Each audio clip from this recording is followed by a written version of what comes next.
So where'd you go after Lincoln? Mexico. Until I realized no.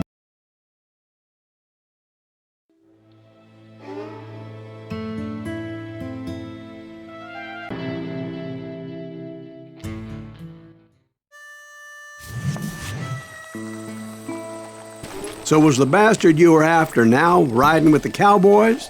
Roscoe Bob Bryant was his name. Oh. But no, this time it was a different bastard I was after. The aforementioned Mr. Ringo.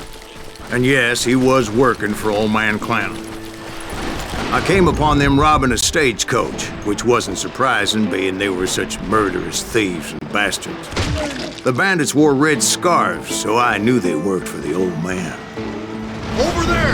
There! I did my best to help those poor bastards.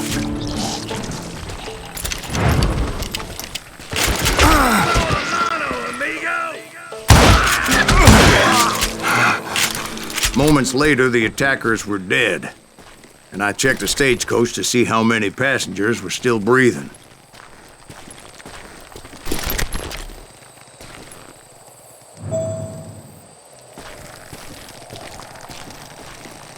None. It was then I wondered if the rocks weren't hiding more bandits.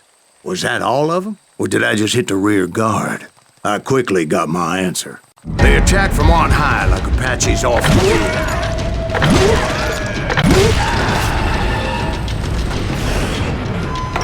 They would appear in great numbers from above and rain down lead on their hapless enemies' heads, making use of the high ground, whatever else they had. Yep, the Apaches always appeared out of nowhere, and there never seemed to be an end. Hold on, were you attacked by Apaches? What happened to the cowboys? Did I say they were Apaches? I said Clanton's cowboys attacked me Apache style. I was in a pitched battle, but I was holding my own against an overwhelming enemy force.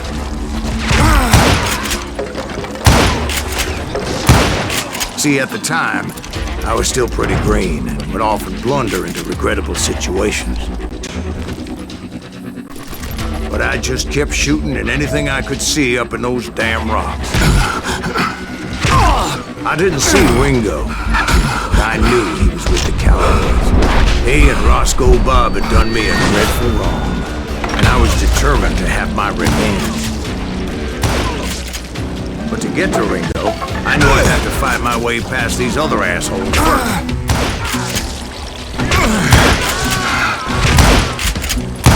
Unfortunately, I was running out of ammo. Another perfect example of my relative inexperience as a hunter of men. I immediately knew that a tactical retreat was called for, as my vengeful fury was much less impressive without the bullets to back it up.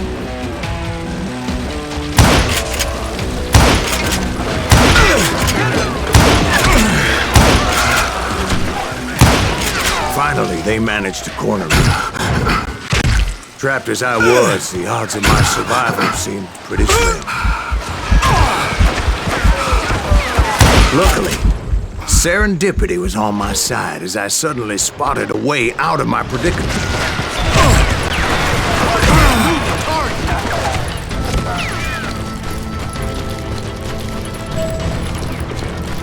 I ran ahead as if the devil himself was after me. Bullets were whizzing by my ears, but I wasn't about to roll over and die. I just kept running like there was no tomorrow. Because there wouldn't be if Clanton and his men caught up with me. As I was scurrying around those caves, I thought, what was I thinking? Going up against a gang like this? Where's he gonna run to now?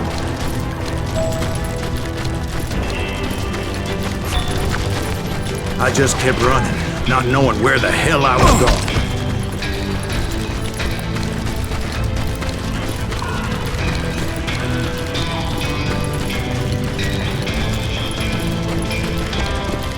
Dead man!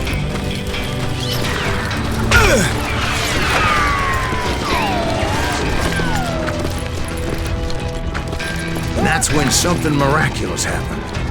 Like manna from heaven, I found the desiccated remains of what looked like an Apache warrior.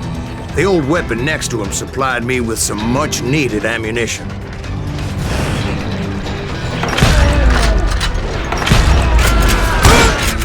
Bat Masterson once told me it was more important to be lucky than good, and he would know.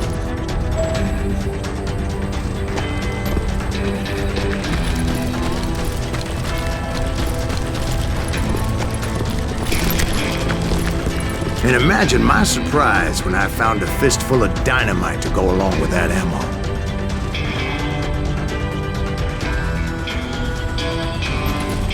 That stroke of good fortune evened the odds and bolstered my confidence. It was time to turn the tables. Time for the prey to become the predator. Time for the hunted to become the hunter. Time. All right, Jesus, we get it. They were right where you wanted them. That's right, Jack. I was done running. And the old man's boys were not expecting that. No, sir. I came at them like a wildcat. My fury knew no bounds.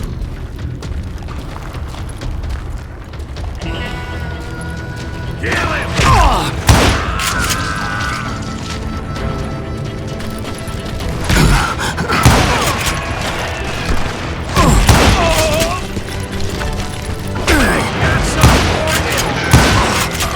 It was finally time for that old man to pay for his sins.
Contraption damned to death! What I ever do to you?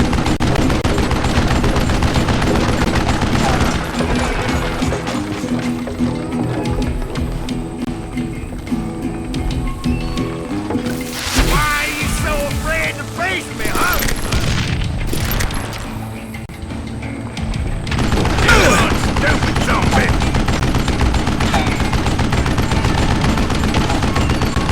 Do I gotta reload again? Wait, goddamn book!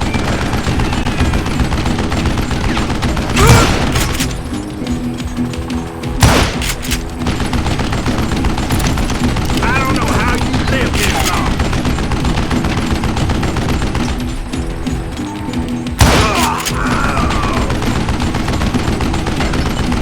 Would you just die?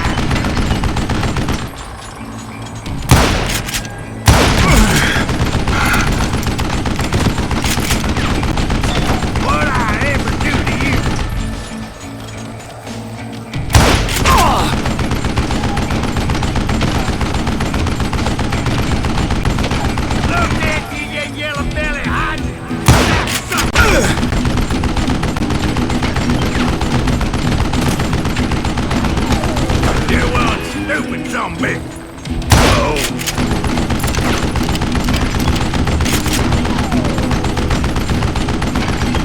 What a piece of crap! Apparently, one of the cowboys made it out of there alive and told Ike and Billy Clanton that it wasn't a Mexican who took their father's life that day. They just assumed it was one of the Earps. And that little misunderstanding eventually led to that legendary gunfight at the OK Corral.